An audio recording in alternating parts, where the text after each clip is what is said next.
x plus 5 is equal to 7, x square plus 4x plus 4 equal to 0. आणि अशा प्रकारची अनेक इक्वेशन्स आपण पाहिली असतील, वापरली असतील, त्यांचे सोल्युशन्स काढले असतील. पण विचार करा, या ठिकाणी व्हेरिएबल जो एक्स आहे याच्याऐवजी साइन एक्स असेल, कॉस एक्स असेल किंवा टॅन एक्स असेल, कुठलंही ट्रिग्नोमेट्रिक रेशो असेल, तर काय होईल? तर ते इक्वेशन असेल का? आणि त्या इक्वेशनला काय म्हणायचं? याच्यावरतीच आपण आज डिस्कशन करणार आहोत आजच्या आपल्या चॅप्टरमध्ये, ज्याचं नाव आहे ट्रिग्नोमेट्रिक फंक्शन्स. त्यामधला पहिला point, trigonometric equations and their solutions.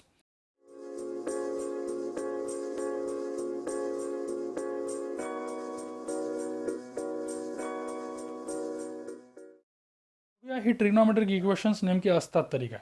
Trigonometric equations म्हणजे इक्वेशन ज्यांच्यामध्ये आपण त्या पर्टिक्युलर व्हेरिएबलचं ट्रिग्नोमेट्रिक रेशो घेतलेला आहे किंवा ट्रिग्नोमेट्रिक फंक्शन त्यामध्ये इन्क्लूड आहे. एखाद्या अँगलचा ट्रिग्नोमेट्रिक रेशो त्याच्यामध्ये आपण घेऊन त्याचा पण इक्वेशन तयार केलेला आहे. डेफिनेशन पहा, an equation involving trigonometric functions is called trigonometric equation.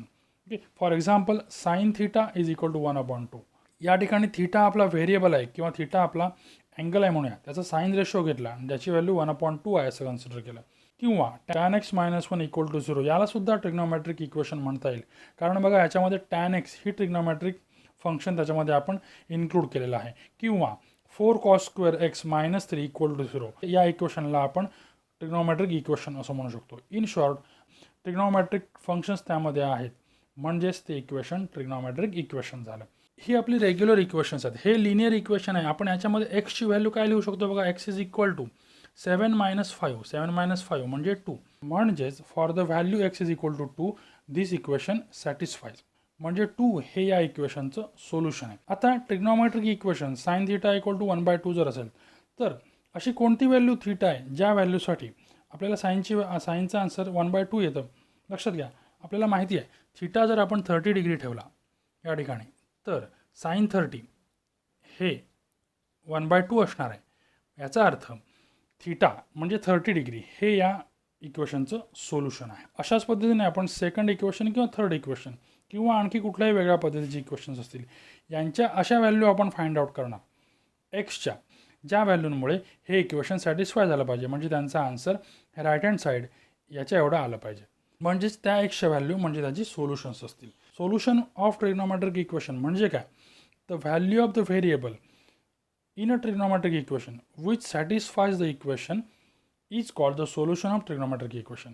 म्हणजेच हे एक्झाम्पल बघा, साइन थीटा इक्वल टू 1/2. या ठिकाणी थीटाची कोणती अशी व्हॅल्यू आहे ज्यासाठी साइन थीटाचा आन्सर 1/2 येणार? तर आपण आत्ताच बघितलं किती व्हॅल्यू म्हणजे 30 आहे. म्हणजे साइन 30 इक्वल टू 1/2 होईल. याचा अर्थ थीटा इक्वल टू 30 हे त्या इक्वेशनचं सोल्युशन झालं.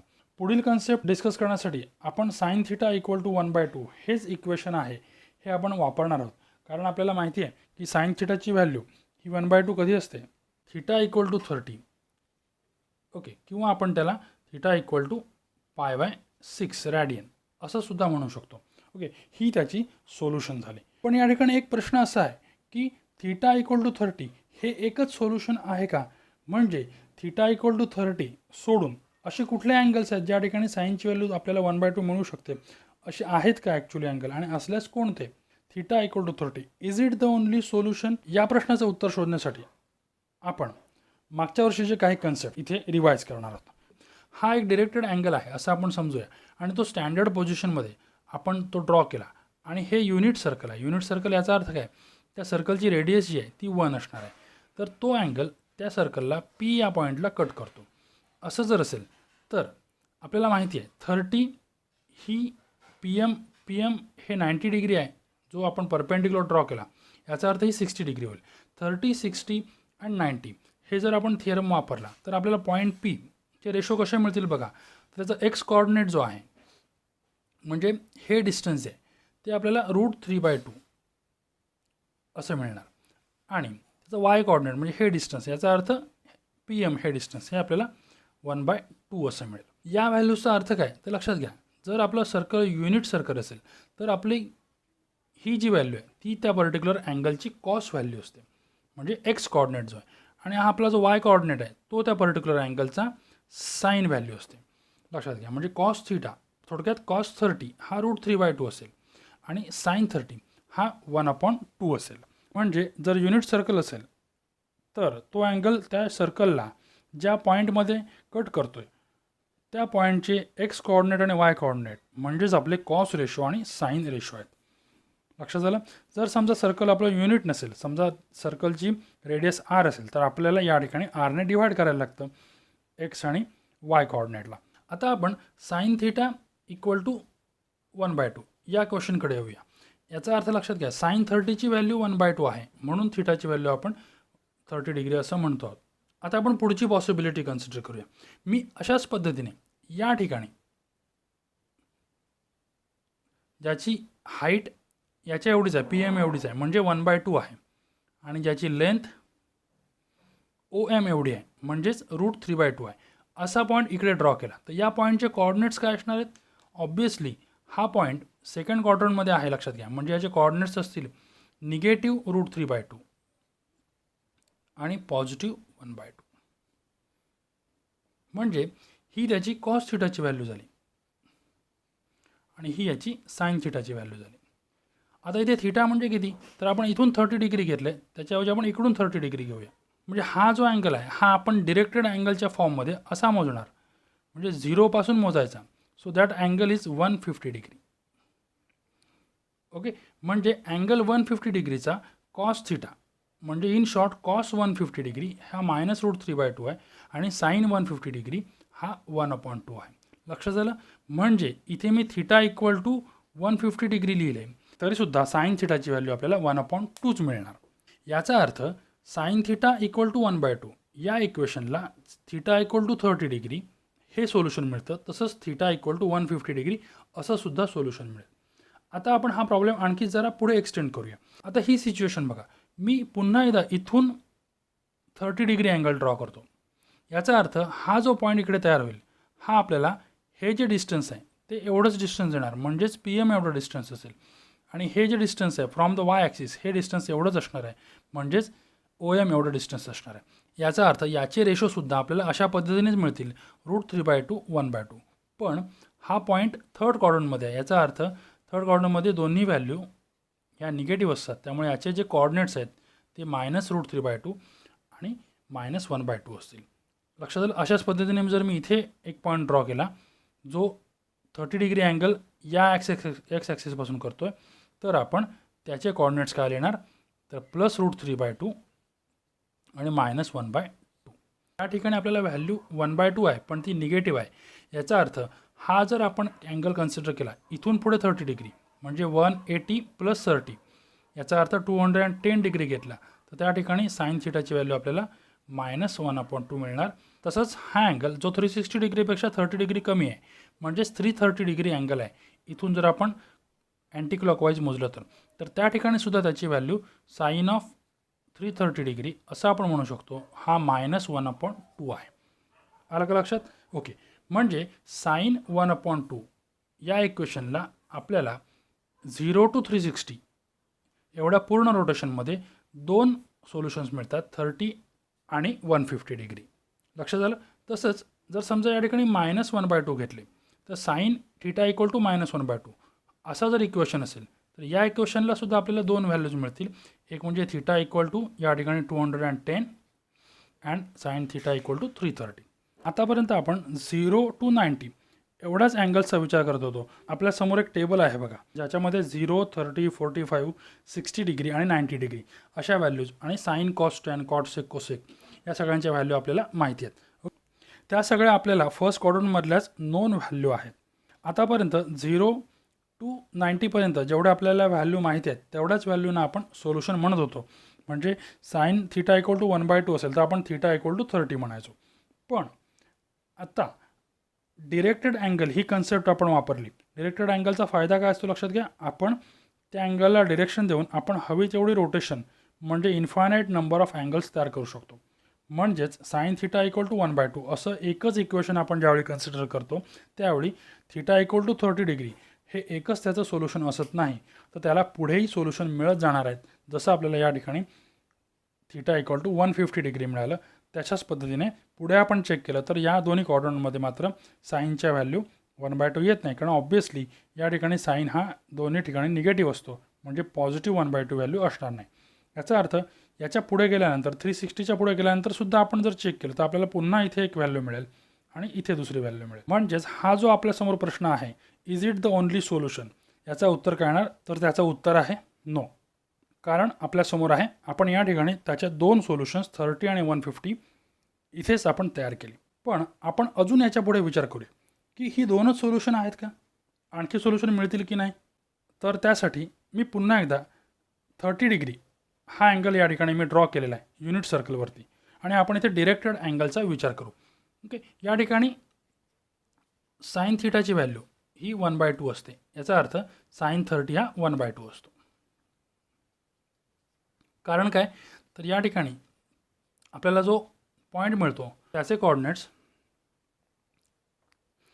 कारण काय, तर या ठिकाणी जो आपल्याला पॉईंट मिळेल त्याचा कोऑर्डिनेट्स अशा पद्धतीने असतात, ज्याचा वाय कोऑर्डिनेट 1/2 आहे, म्हणजेच ती साइन थिटाची व्हॅल्यू आहे. मी डिरेक्टेड अँगल ही कन्सेप्ट वापरतो आणि इथून सुरू करून 0 to 360 असं एक पूर्ण रोटेशन घेतो आणि 360पासून पुढे 30 डिग्री असा अँगल तयार करतो. म्हणजे हा अँगल आपला तयार होईल 360 + 30 म्हणजे 390 डिग्री. हा जो नवीन अँगल आहे हा याच पोझिशनला येणार ज्या पोझिशनला अँगल 30 डिग्री आहे. म्हणजे आपल्याला हा जो पॉईंट आहे तो सुद्धा सेमच मिळेल, म्हणजे त्याच्या वाय कोऑर्डिनेटची व्हॅल्यू 1/2च असणार आहे. याचा अर्थ त्या अँगलसाठी साइन थिटासुद्धा 1/2 असणार. मग तो अँगल म्हणजे कुठला, 390 डिग्री. ओके, म्हणजे आपल्याला एक 30 डिग्री मिळाला, त्याच्यामध्ये आपण दुसरा अँगल शोधला 390 डिग्री. 30 डिग्रीपासूनच आपण याच्यामध्ये काय केलं, एक रोटेशन ॲड केलं म्हणजे 360 ॲड केले, लक्षात घ्या. ओके, आता एकच रोटेशन का, आपण डिरेक्टेड अँगलचा जो कॉन्सेप्ट आहे त्याचा फायदा उठून आपण एक कशाला 2, 3, 4, 5, 6 हजारो रोटेशन्स घेऊ शकतो. ओके, आपण आणखी एक रोटेशन घेऊया. लक्षात घ्या, मी 2 रोटेशन घेतो आहे. हा एक रोटेशन झाला, इथे 360 आलो, हा दुसरा रोटेशन झाला, पुन्हा 360 झाले म्हणजे 720 झाले आणि 720वरून पुन्हा मी इथपर्यंत गेलो म्हणजे 30 डिग्री ॲड केले. याचा अर्थ तो अँगल मी तयार केला 720 + 30 म्हणजे 750 डिग्री. याच्यामध्ये सुद्धा मी 360 डिग्री ॲड केलेले आहेत, लक्षात घ्या, म्हणजे एक रोटेशन घेतलेलं आहे. ओके, याचा अर्थ 750 डिग्रीसुद्धा याच ठिकाणी येणार आहे आफ्टर 2 रोटेशन्स, लक्षात घ्या. म्हणजे त्याचासुद्धा पॉईंट हाच असेल, म्हणजे त्याचा वाय कोऑर्डिनेट 1/2 असेल, म्हणजेच त्याचा साइन थिटासुद्धा 1/2 असणार. याचा अर्थ साइन 750 हे सुद्धा मी 1/2 म्हणू शकतो, किंवा इथे साइन 390 यालासुद्धा मी 1/2 म्हणू शकतो. कारण हे तिन्ही अँगल्स ते एकाच ठिकाणी येत आहेत, लक्षात आलं का. त्यांच्या मेजरमेंट जरी वेगळ्या असल्या तरी त्यांची पोझिशन ऑफ टर्मिनल आर्म ही मात्र सेमच राहणार आहे. आलं का लक्षात. म्हणजे मला असं सांगायचं आहे की साइन 30 हा जर अँगल आपल्याला मिळाला तर त्याच्यापासून आपण आणखी नंबर ऑफ रोटेशन्स घेऊन पुढचे अँगल्स तयार करू शकतो. म्हणजे मला आता काय म्हणायचं आहे तुमच्या लक्षात आलं असेल, आपल्याला अशा पद्धतीने किती अँगल्स तयार करता येतील, जेवढे आपल्याला रोटेशन्स घेता येतील. आणि आपण असे किती रोटेशन्स घेऊ शकतो, तर इन्फायनाईट रोटेशन घेऊ शकतो. म्हणजे अशा पद्धतीने आपण इन्फायनाईट नंबर ऑफ अँगल्स तयार करू शकतो फक्त 30 डिग्री या अँगलपासून. कुठल्या इक्वेशनसाठी, साइन थिटा = 1/2 या इक्वेशनसाठी मी बोलतो आहे, लक्षात आलं. आपण समजा मगाशी सांगितलेला 150 हा अँगल कन्सिडर केला आणि याच्यापासून मी जर पुन्हा एक रोटेशन ॲड करत गेलो तर 150 + 360 असा एक अँगल मिळेल. परत त्याच्यामध्ये 360 मिळवले तर आणखी एक अँगल मिळेल. अशा पद्धतीने 150पासून सुद्धा आपल्याला इन्फायनाईट अँगल तयार करता येतील. 30 डिग्रीपासून इन्फायनाईट नंबर आणि 150 डिग्रीपासून इन्फायनाईट नंबर ऑफ सोल्युशन्स मिळतात. याचा अर्थ आपल्याला इन्फायनाईट + इन्फायनाईट म्हणजे आपण इन्फायनाईटच म्हणणार. म्हणजे साइन थिटा = 1/2ला किती सोल्युशन्स आहेत, 1 नाही, 2 नाही, 3 नाही, 4 नाही, तर इन्फायनाईट नंबर ऑफ सोल्युशन्स आहेत. जसे आपण रोटेशन्स घेत जाऊ तशा पद्धतीने. आलं का लक्षात. आता याची दुसरी बाजूसुद्धा आपण क्लॉकवाईज रोटेशनसुद्धा घेऊ शकतो. लक्षात घ्या, हा जर अँगल 30 डिग्री आहे असेल तर याला आपण क्लॉकवाईज डिरेक्शनमध्ये दुसरा अँगल कन्सिडर करू जो इथे येऊन थांबेल. हे बघा अशा पद्धतीने. आणि हा अँगल कसा असेल, 360ला 30 डिग्री कमी म्हणजे तो -330 डिग्री असणार आहे, कारण 360ला 30 डिग्री कमी. ओके, आणि तो क्लॉकवाईज रोटेशनमध्ये आहे म्हणून मायनस. म्हणजे या अँगलसाठी सुद्धा साईनची व्हॅल्यू काय येईल, 1/2 येईल. आलं का लक्षात. म्हणजे आपण जर रिव्हर्स उलट्या दिशेने जर आपण रोटेशन्स घेत गेलो तर आपल्याला निगेटिव्ह अँगल्स काही मिळतील ज्यांच्या व्हॅल्यूसुद्धा आपल्याला साईनसाठी 1/2 मिळणार. पुन्हा एकदा आपण या क्वेश्चनकडे येऊया. साईन थिटा इक्वल टू 1/2, याला थिटा इक्वल टू 30 डिग्री ही व्हॅल्यू असते, पण ती एकमेव व्हॅल्यू आहे का? नाही. तर आपण म्हटलं 150सुद्धा व्हॅल्यू आहे, पण त्या दोनच व्हॅल्यू आहेत का? नाही, कारण त्याच्या पुढे सुद्धा आपण इन्फानाईट व्हॅल्यू काढू शकतो. त्या सगळ्या व्हॅल्यूजना आपण सोल्युशन्स म्हणणार. आता ही सोल्युशन्स दोन टाईप्समध्ये डिव्हाइड केलेली आहेत. 0 पासून 360पर्यंत म्हणजे एक रोटेशन पूर्ण होईपर्यंत आपल्याला जी सोल्युशन्स मिळतील त्यांना आपण प्रिन्सिपल सोल्युशन्स असं म्हणणार. म्हणजे थिटाच्या अशा व्हॅल्यू ज्या 0 पासून 360च्या आत तेवढ्या रेंजमध्ये आहेत, म्हणजे एक रोटेशनच्या रेंजमध्ये आहेत. कारण त्या व्हॅल्यूज वापरून आपण पुढच्या इन्फायनाईट व्हॅल्यूसुद्धा काढू शकतो, म्हणून त्यांना प्रिन्सिपल सोल्युशन म्हटलेलं आहे. म्हणजेच साईन थिटा इक्वल टू 1/2साठी आपण 30 डिग्री आणि 150 डिग्री अशी दोन प्रिन्सिपल सोल्युशन्स आहेत असं म्हणू शकतो. लक्षात आलं? आता याच्या पुढे जे आपण अँगल्स मिळवले प्रत्येक रोटेशन घेऊन, जे इन्फायनाईट नंबर ऑफ सोल्युशन्स आहेत, ओके, या सर्व सोल्युशन्सला मिळून आपण म्हणायचं जनरल सोल्युशन. लक्षात घ्या, ज्याच्यामध्ये 30, 150 आलेच, त्याशिवाय त्याच्या पुढच्या आणि त्याच्या मागच्या सर्व इन्फायनाईट व्हॅल्यू झाल्या. These all are known as general solutions. These are the definitions. Principal solutions.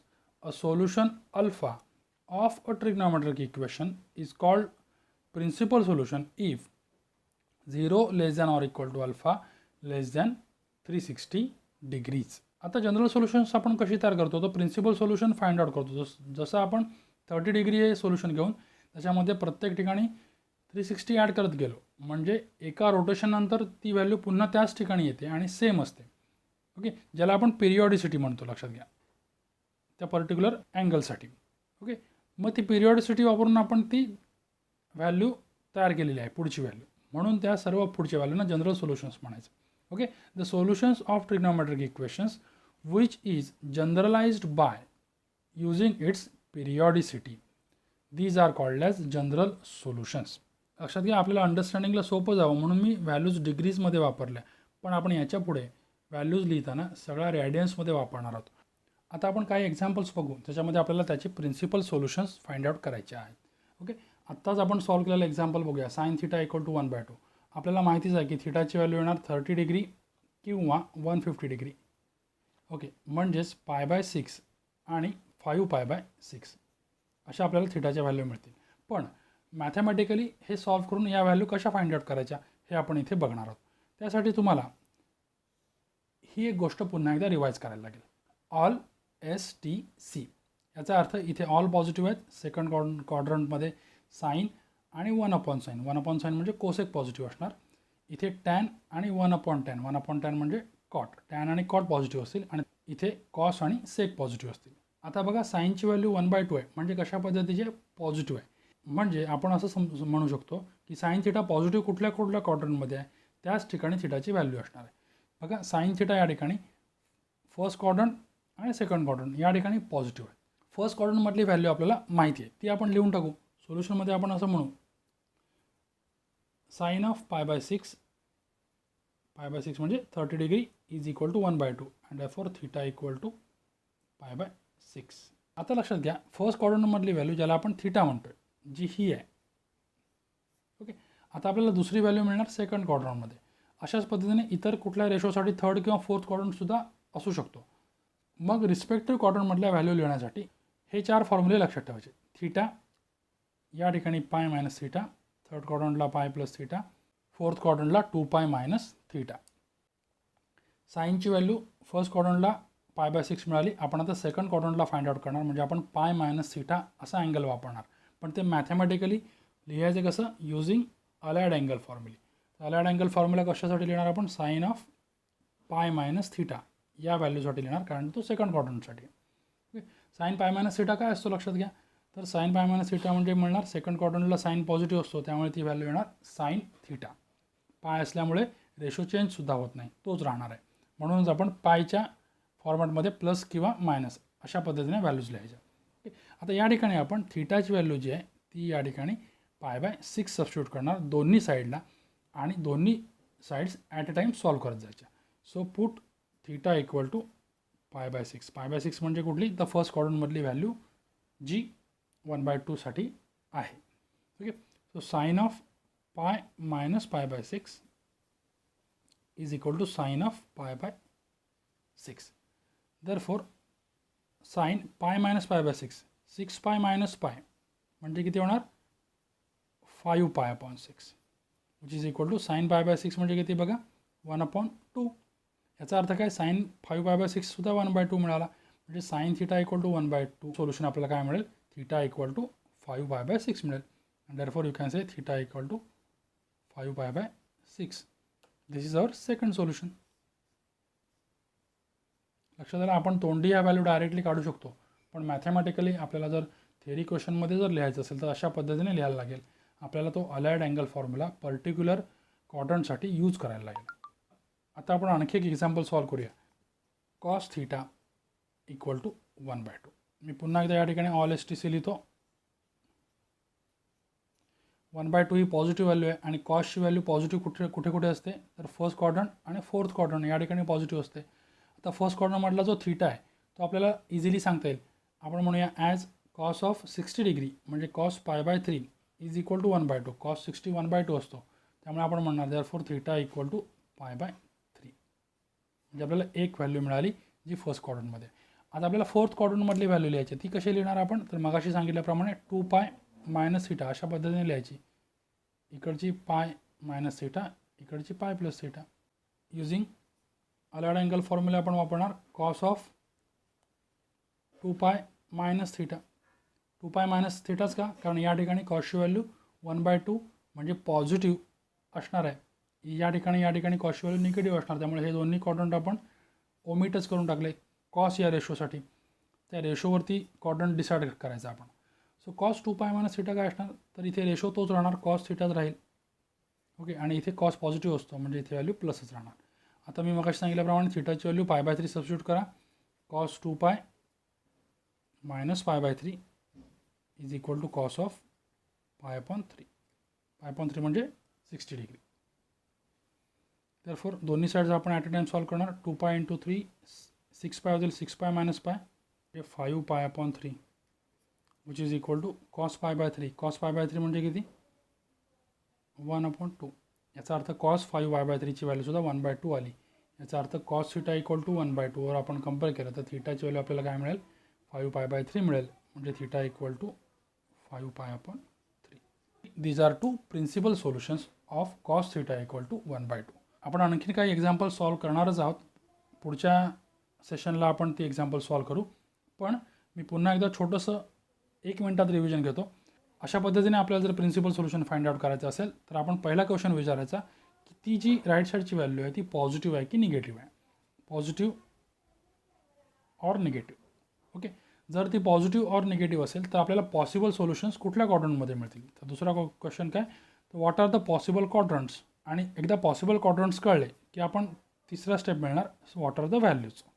त्या व्हॅल्यूज काढण्यासाठी आपण थिटा पाय मायनस थिटा पाय प्लस थिटा आणि 2π - थिटा अशा 4 आपण अँगल्सचा यूज करायचा. लक्षात घ्या ह्या व्हॅल्यू आपण तोंडी फाइंड आउट करू शकतो. जर आपल्याला थिटा माहीत झाला तर लगेच आपल्याला त्या व्हॅल्यू फाइंड आउट करता येतील. पण थिअरी एक्झाममध्ये लिहिताना आपल्याला अशा पद्धतीने एक्झाम्पल सॉल्व करून दाखवायला लागेल. ठीक आहे या सेशनसाठी एवढंच. आपण आज इथे थांबूया. थँक्यू. तुम्हाला जर हा व्हिडिओ आवडला असेल तर नक्की लाईक करा आणि या चॅनलला सबस्क्राईब करा. Bye bye.